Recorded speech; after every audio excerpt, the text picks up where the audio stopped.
berdoa. Damai sejahtera Allah yang melampaui akal pikiran manusia, kiranya memelihara hati dan pikiranmu dalam Kristus Yesus Tuhan kita. Ya Allah Bapa, kami akan mendengarkan firman-Mu. Penuhi kami dengan Roh Kudus-Mu, agar kami dapat memahami firman Tuhan dan mengerti isi hati Tuhan yang akan kami lakukan dalam kehidupan kami. Berfirmanlah kepada kami, kami telah siap mendengarkan. Di dalam nama Yesus Kristus kami telah berdoa. Amin. Firman Tuhan yang menyapa kita dalam ibadah kita minggu ini diambil dari kitab Kejadian pasal 32 ayat 22 sampai 31. Pergumulan Yakub dengan Allah. Pada malam itu Yakub bangun dan ia membawa kedua istrinya, kedua budaknya perempuan dan ke-11 anaknya, dan menyeberang di tempat penyeberangan sungai Yabok. Sesudah ia menyeberangkan mereka, ia menyeberangkan juga segala miliknya. Lalu tinggallah Yakub seorang diri, dan seorang laki-laki bergulat dengan dia sampai fajar menyingsing. Ketika orang itu melihat bahwa ia tidak dapat mengalahkannya, ia memukul sendi pangkal paha Yakub, sehingga sendi pangkal paha itu terpelecok ketika ia bergulat dengan orang itu. Lalu kata orang itu, biarkanlah aku pergi, karena fajar telah menyingsing. Sahut Yakub, aku tidak akan membiarkan engkau pergi, jika engkau tidak memberkati aku. Bertanyalah orang itu kepadanya, siapakah namamu? Sahutnya, Yakub. Lalu kata orang itu, namamu tidak akan disebutkan lagi Yakub, tetapi Israel, sebab engkau telah bergumul melawan Allah dan manusia, dan engkau menang. Bertanyalah Yakub, katakanlah juga namamu. Tetapi sahutnya, mengapa engkau menanyakan namaku? Lalu diberkatinya lah Yakub di situ. Yakub menamai tempat itu Peniel, sebab katanya, aku telah melihat Allah berhadapan muka, tetapi nyawaku tertolong. Lalu tampaklah kepadanya matahari terbit ketika ia telah melewati Peniel, dan Yakub pincang karena pangkal pahanya. Demikian pembacaan firman Tuhan.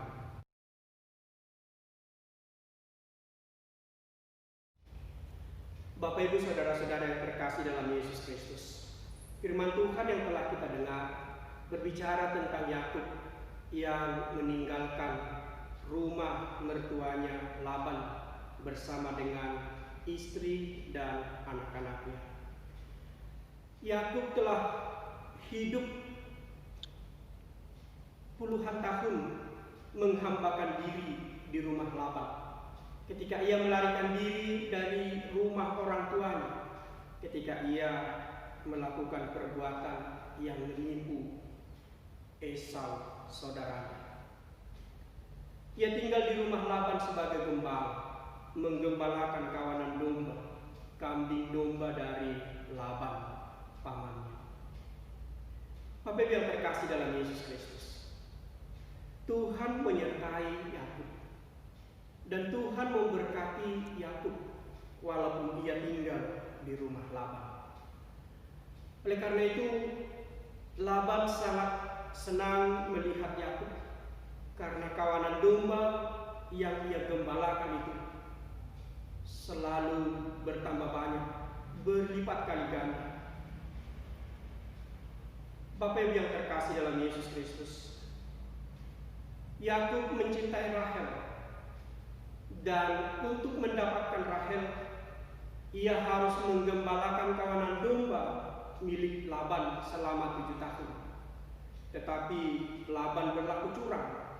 Ketika masa 7 tahun itu, Yakub tidak mendapatkan Rahel, tetapi ia mendapatkan Lea.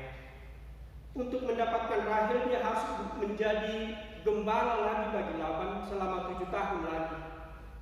Dan setelah itu dia mendapatkan Rahel. 14 tahun dia menggembalakan kawanan domba Laban, dan kawanan domba itu semakin banyak. Itu adalah karena Tuhan selalu menyertai Yakub dan memberkatinya. Tetapi Yakub melihat ada perubahan sikap dari Laban. Laban berlaku curang terhadap Yakub. Maka Yakub berencana akan meninggalkan Laban, membawa istrinya, anak-anaknya, dan hamba-hamba.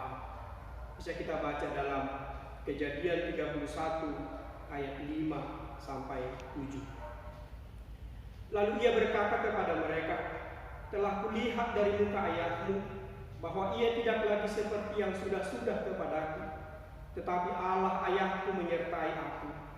Juga kamu tahu sendiri bahwa aku telah bekerja sekuat-kuatku pada ayahmu, tetapi ayahmu telah berlaku curang kepadaku dan telah 10 kali mengubah upahku, tetapi Allah tidak membiarkan dia berbuat jahat kepadaku."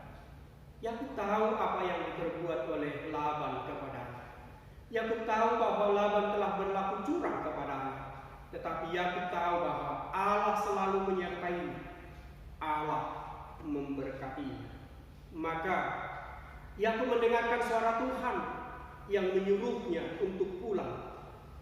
Kita baca dalam Kejadian 31 ayat 3. Lalu berfirmanlah Tuhan kepada Yakub, "Pulanglah ke negeri nenek moyangmu dan kepada kaummu, dan aku akan menyertai engkau."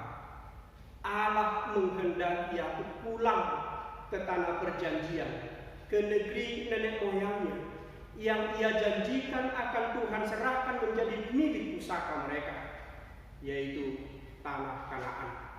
Dan pada pasal 31 ayat 13, Tuhan Allah kembali menghampiri Yakub dan menjanjikan penyertaan kepadanya ketika ia akan pulang. "Akulah Allah yang di Betel itu, di mana engkau mengurapi tubuh dan di mana engkau bernazar kepadaku. Maka sekarang bersiaplah engkau, pergilah dari negeri ini dan pulanglah ke negeri sanak saudara."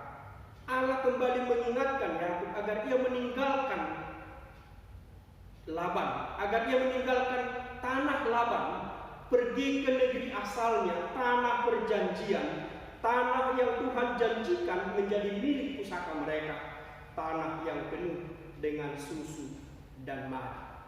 Maka Yakub mendengarkan suara Tuhan. Ia berjalan meninggalkan Laban bersama dengan istri dan anak-anaknya. Bapak yang terkasih dalam Yesus Kristus, tetapi di tengah perjalanan, ketika ia mendekati tanah perjanjian itu, Yakub takut. Ia melihat Esau. Yakub teringat akan kehidupannya yang lampau. Yakub teringat akan perbuatannya yang telah membuat Esau membencinya. Maka Yakub gentar untuk melanjutkan perjalanannya. Bapak yang terkasih dalam Yesus Kristus, di atas perikop kita dalam pasal 32 ayat 1 sampai 21, Yakub sudah mendekati tanah perjanjian, tetapi ia melihat Esau, maka Yakub gentar. Yakub melihat Esau sebagai pergumulan yang sangat berat, sebagai tantangan yang berat, maka ia tidak lagi bersandar kepada Tuhan. Ia dikuasai oleh kekhawatiran karena kehidupannya masa lampau yang membuat luka bagi Esau. Bapak yang terkasih dalam Yesus Kristus, Yakub menyuruh para hambanya membawa kawanan domba. Berkelompok-kelompok Yakub putus para hambanya untuk menghampiri Yakub. Karena Yakub mengira ketika para hambanya menghampiri Esau, ketika hambanya telah memberikan kurban, memberikan kawanan domba itu sebagai kurban atau sebagai persembahan, maka Esau akan surut dari amarahnya dan tidak akan mencederai Yakub. Di dalam kekhawatiran itu, Yakub menyeberangkan para hambanya dan kawanan dombanya, dan ia bermalam bersama dengan anak-anak dan istrinya di seberang sungai Jabok. Bapak Ibu yang terkasih dalam Yesus Kristus, pada malam hari ia menyeberangkan istri dan anak-anaknya, tetapi Yakub masih berada sendirian di seberang sungai Yabok. Ia masih bergumul dengan kehidupannya. Anak-anaknya, segala yang ia miliki telah ia seberangkan, tetapi ia masih tinggal. Ia masih berada dalam ketakutan, masih berada dalam kecemasan. Ia masih melihat amarah Yakub, dan ia seolah-olah melupakan Tuhan yang telah menyuruhnya kembali ke tanah leluhurnya. Bapak Ibu yang terkasih dalam Yesus Kristus, maka di seberang sungai Yabok itu Yakub harus bergumul dengan utusan Tuhan hingga menjelang fajar. Bergulat dengan sungguh hingga pada akhirnya Yakub memenangkan pergumulan ini. Dalam ayat 28 bisa kita baca bahwasanya Yakub sungguh bergumul dengan sangat dan ia menang. Dan dikatakan, lalu kata orang itu, namamu tidak akan disebut lagi Yakub, tetapi Israel, sebab engkau telah bergumul melawan Allah dan manusia, dan engkau menang. Yakub bergumul dengan Allah dan manusia, dan Yakub menang. Bapak Ibu yang terkasih dalam Yesus Kristus, ketika Yakub dalam pergumulannya, dia tetap memegang utusan Tuhan itu dalam pergumulannya, dan dia memohon, berkati aku, sertai aku, jamin keselamatanku ketika aku menghadapi Esau, jamin keselamatanku untuk kembali ke tanah leluhurku.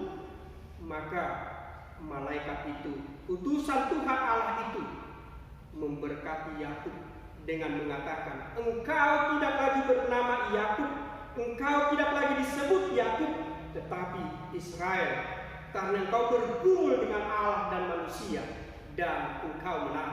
Engkau mengalahkan pergumulanmu, engkau mengalahkan ketakutanmu, engkau mengalahkan kecemasanmu, engkau mengalahkan segala aspek yang membuat engkau tertahan di seberang sungai Yabok ini, dan engkau berjalan menuju tanah perjanjian. Bapak Ibu yang terkasih dalam Yesus Kristus, di dalam kekalutan hidup yang dialami oleh Yakub, di dalam kecemasannya terhadap Esau, ia bergumul dengan Tuhan, ia memaksa Tuhan membentengi hidupnya, ia memaksa Tuhan mengubah perjalanan hidupnya, ia memaksa Tuhan menyertainya melewati Esau hingga ia tiba di tanah perjanjian itu. Dan pada akhirnya Yakub menang. Tuhan akan menyertainya, Tuhan akan melindunginya, Tuhan akan selalu ada bersama dengan Yakub. Kalau kita ikuti kelanjutan dari perikop kita ini, sebenarnya Bapak Ibu yang terkasih dalam Yesus Kristus, ketika Yakub bertemu dengan Esau, yang dahulunya Yakub sangat takut bahwa Esau akan marah, ternyata Esau merangkul Yakub. Esau menangis di hadapan Yakub karena ia sungguh merindukan saudara kembarnya itu. Itu adalah campur tangan Tuhan dalam perjalanan Yakub. Bapak Ibu yang terkasih dalam Yesus Kristus, karena Yakub tahu bahwa Tuhan menyertai dia, bahwa ia tahu Yakub menang dalam pergumulannya terhadap Tuhan itu, maka ia menamai tempat itu Peniel dengan mengatakan, aku telah melihat Allah berhadapan muka, tetapi nyawaku tertolong. Aku melihat Allah berhadapan muka, aku tidak binasa, tetapi tertolong. Aku tidak mengalami kematian, tetapi hidup. Aku bahkan mengalami perubahan hidup. Yang dahulunya takut dan cemas, sekarang berjalan di dalam keberanian dan mendapatkan yang terbaik. Bukan amarah, tetapi rangkulan cinta kasih dari Esau saudaranya itu. Bapak Bapak yang terkasih dalam Yesus Kristus, demikian juga dalam perjalanan kehidupan kita. Terkadang kita melihat kehidupan ini penuh dengan tantangan, penuh dengan pergumulan, kesusahan, dan kita takut. Dengan firman ini, kita diajak untuk selalu bergumul memegang tangan Tuhan, bergumul di dalam doa untuk memohon belas kasihan Tuhan, agar Tuhan memberkati kita, mengurapi kita, membentengi kehidupan kita, menyertai kita, memuluskan segala jalan hidup kita, sebagaimana yang dialami oleh Yakub ini. Tuhan merubah arah kehidupan perjalanan Yakub. Yang ia takutkan, yang ia cemaskan, yang ia khawatirkan, sebaliknya Yakub alami rangkulan dan kasih sayang, pelukan dan cinta kasih. Itulah yang Yakub terima dari Esau, yang dahulunya sangat Yakub takutkan. Bapak Ibu yang terkasih dalam Yesus Kristus, dalam situasi sulit yang kita hadapi ini, dalam ketakutan kita, dalam menghadapi virus corona ini, mari kita selalu bergumul memohon belas kasihan Tuhan, bergumul agar Tuhan membentengi kehidupan kita, menjagai, menyelamatkan kita, agar di dalam perlindungan Tuhan kita berjalan tanpa rasa khawatir, tetapi kita akan mendapatkan yang terbaik. Bapak Ibu yang terkasih dalam Yesus Kristus, kesaksian Mazmur, kalau kita baca dalam Mazmur 128 ayat 4 dan ayat 5, dikatakan demikian: sesungguhnya demikianlah akan diberkati orang laki-laki yang takut akan Tuhan. Kiranya Tuhan memberkati engkau dari Sion, supaya engkau melihat kebahagiaan Yerusalem seumur hidupmu. Bapak Ibu yang terkasih dalam Yesus Kristus, diberkatilah laki-laki yang takut akan Tuhan. Yakub berusaha menjadi pribadi, menjadi laki-laki yang takut akan Tuhan, yang siap menghadapi tantangan, yang siap menghadapi Esau, yang siap menghadapi kesalahan yang pernah ia lakukan. Maka Yakub mendapatkan yang terbaik dari kehidupannya. Maka sesuai dengan tema kita, transformasi hidup mendatangkan berkat Allah, Yakub mau mengikuti jalan Tuhan, karena Tuhan menyuruh dia pergilah, pulanglah ke tanah leluhurmu. Yakub mau pulang, tetapi di tengah perjalanan ia melihat Esau sebagai pribadi yang penuh dengan amarah, yang bermusuhan. Tetapi ia bergumul dengan Tuhan, maka permusuhan itu menjadi cinta kasih. Bapak Ibu yang terkasih dalam Yesus Kristus, Tuhan Allah juga berjanji bahwa setiap orang yang takut akan Tuhan akan mendapat berkat-Nya. Disampaikannya melalui Musa dalam Ulangan 28 ayat 8 dan ayat 9. Tuhan akan memerintahkan berkat ke atasmu di dalam bumbumu dan di dalam segala usahamu. Ia akan memberkati engkau di negeri yang diberikan kepadamu oleh Tuhan Allahmu. Tuhan akan menetapkan engkau sebagai umat-Nya yang kudus, seperti yang dijanjikannya dengan sumpah kepadamu, jika engkau berpegang pada perintah Tuhan Allahmu dan hidup menurut jalan yang ditunjukkannya. Jika engkau hidup menurut jalan yang ditunjukkannya, kembali kita diarahkan berjalan seturut dengan kehendak Allah, ditransformasi ke jalan kehendak Allah, maka hidup kita akan mendapatkan berkat Allah. Yakub mau dituntun Allah kembali ke jalan yang benar, ke tanah perjanjian, menghadapi setiap permasalahan bersama dengan Tuhan, mengandalkan Tuhan dalam pergumulannya, dalam persoalan hidupnya, dan ia diberkati. Maka demikian juga kehidupan kita Bapak Ibu. Andalkanlah Tuhan, kembalilah, berjalanlah di jalan kebenaran, di jalan kehendak Tuhan. Engkau akan dituntun hidup di dalam penyertaan, perlindungan, dan berkat kasih sayang-Nya. Terimalah kasih sayang Tuhan, nikmatilah berkat surgawi yang Ia limpahkan, karena Ia berkenan bagi orang yang hidup di dalam jalan kebenaran-Nya. Amin. Mari kita berdoa. Terima kasih ya Bapa atas firman yang menyapa kami. Kami mau hidup berjalan dalam kebenaran-Mu. Kami mau hidup dituntun Engkau. Kami mau hidup di dalam segala firman yang Kau ajarkan bagi kami. Kami mau menjadi anak-anak-Mu yang setia, yang melakukan segala kehendak-Mu. Oleh karena itu ya Bapa, berkatilah kami, peliharalah kehidupan kami, bentengilah kami, sehingga kami selalu menang atas segala pergumulan dan persoalan hidup. Terima kasih Bapa di sorga, firman-Mu menjadi sukacita bagi kami. Di dalam Yesus Kristus kami telah berdoa. Amin.